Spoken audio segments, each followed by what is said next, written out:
The clamping flange is one of two flanges used to secure the grinding disc to your grinder. The clamping flange has a 5/8 inch non-threaded hole, a recess milled in it that engages with the spindle, and a 7/8 inch hub to accept standard grinding wheels.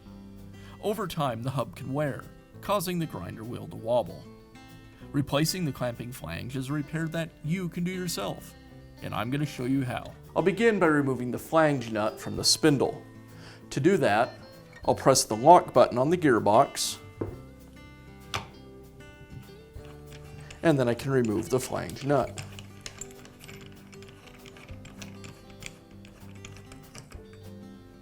The clamping flange is just behind the flange nut, and it just simply pulls away from the spindle.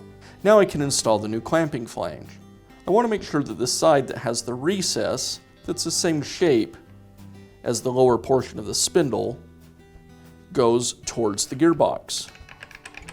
This locks the clamping flange against the spindle. Once that's in place, I'd reinstall whatever wheel I wanted to mount to the grinder, and then secure it with the clamping flange.